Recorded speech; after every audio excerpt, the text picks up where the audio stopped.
जय श्री कृष्णा। प्यारे भक्तों, क्या हम एक साथ सभी भगवानों की पूजा कर सकते हैं या हम एक समय में एक से ज़्यादा भगवानों के नाम का जप कर सकते हैं? ये प्रश्न अक्सर पूछा जाता है, तो आप सबको लाभ मिले इसलिए हमने आज ये वीडियो बनाने की सोची है। एक एक शब्द को ध्यान से सुनिएगा। प्यारे भक्तों, कई ऐसे मनुष्य हैं जो ऐसे कमेंट लिखते हैं कि हम गणेश जी की भी पूजा करते हैं, शिव जी की भी करते हैं, हनुमान जी की भी करते हैं और हम रामायण भी पढ़ते हैं, तो क्या ये ठीक है? देखो प्रेमी भक्तों, ना से हाँ वाली बात है, यानी जो कुछ नहीं कर रहे उनकी बजाय आप कुछ कर रहे हैं। ऐसे प्यारे भक्तों, आपको फल की प्राप्ति नहीं होगी, क्योंकि देखो, अगर आप एक साथ दो नाव में पैर रखोगे या दो से ज्यादा में रखोगे तो किस तरह से समुद्र को पार कर पाओगे? असंभव है, डूब जाओगे आप। एक पैर उस नाव में, एक उसमें है। तो ऐसे ही आप सिर्फ एक भगवान के नाम को पकड़ लो, जिसको आप मानते हो, जिस नाम पे, जिस भगवान पे आपका पूर्ण विश्वास है, उसी नाम को आप पकड़ लो और उसी को पूर्ण श्रद्धा, विश्वास और भाव से जपो।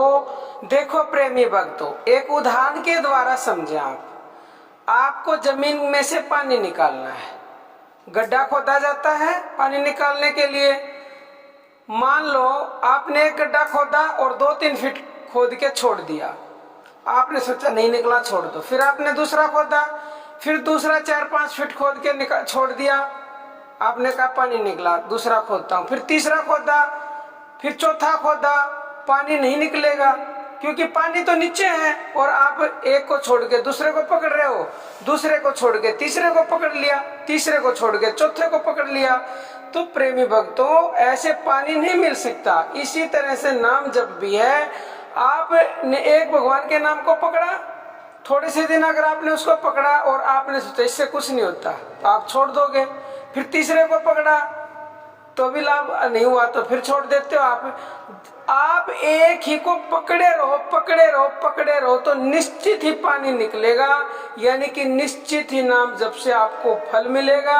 और एक साथ, मतलब एक बार में एक ही नाम को पकड़ लो, क्योंकि एक बार में एक आदमी 4 गड्ढे नहीं खोद सकता ना, वो केवल एक ही गड्ढा एक बार में खोद सकता है। तो इसलिए आप एक बार में एक ही नाम को जपें और पूर्ण फल की प्राप्ति करें और उसको पकड़े ही रहें।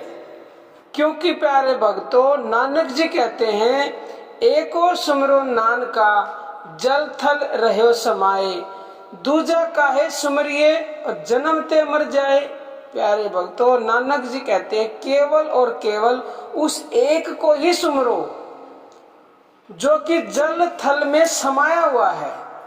और अगर तुम दूजे को सुमरते हो तो ऐसा इंसान तो जन्म होते ही मर जाए। तो प्यारे भक्तों, अगर आप राम को सुमरते हो तो राम को सुमरने का तरीका भी जान लो। एक का क्या मतलब है?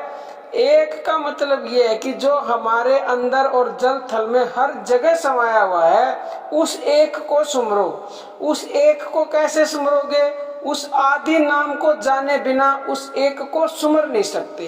अब वो आदि नाम क्या है, वो गुप्त नाम क्या है, वो हम अपने बहुत वीडियो में इशारा कर चुके हैं, बता चुके हैं। वो आदि नाम हमारे अंदर है, वो गुप्त नाम हमारे अंदर है। आप प्यारे भक्तों, श्वासों के द्वारा जब किसी भी भगवान के नाम का सिर्फ एक का जप करोगे तो आपको वो आदि नाम अपने आप पता चल जाएगा। श्वासों के द्वारा ही उस आदि नाम, गुप्त नाम तक आप पहुंच सकते हो। अब आप कहोगे, तो कोई तो कहता है कि खाली वाणी से बोलने से उद्धार हो जाएगा, मानसिक बोलने से उद्धार हो जाएगा। हाँ, वो सही बात है, फल आपको मिलेगा, लेकिन ना से हाँ वाली बात है कि आप कुछ तो कर रहे हैं। अगर आप जानना चाहते हो आदि नाम को, गुप्त नाम को, तो आपको सिर्फ और सिर्फ उस एक को ही जपना पड़ेगा। चाहे फिर आप किसी भी भगवान को मानते हो, उसी नाम को पकड़ लो और हर श्वास के साथ उस नाम का जाप करो। यानी कि श्वास ऊपर गई तो जैसे राम का जप करना है तो राम, श्वास नीचे आई तो राम। तो इसलिए प्रेमी भक्तों, आप अपना कन्फ्यूजन हमेशा के लिए खत्म कर दो और हर मनुष्य को यह समझना जरूरी है कि केवल और केवल एक नाम को ही पकड़ के और उसका ही जाप करेंगे तो भव से बेड़ा पार होगा, हर परेशानी मिटेगी। बाकी प्यारे भक्तों, हम तो आपको बता सकते हैं, समझा सकते हैं, यानी कि अर्जी हमारी है और मर्जी आपकी है। अब हम अपनी वाणी को विराम देते हैं। जय श्री कृष्णा प्यारे भक्तों।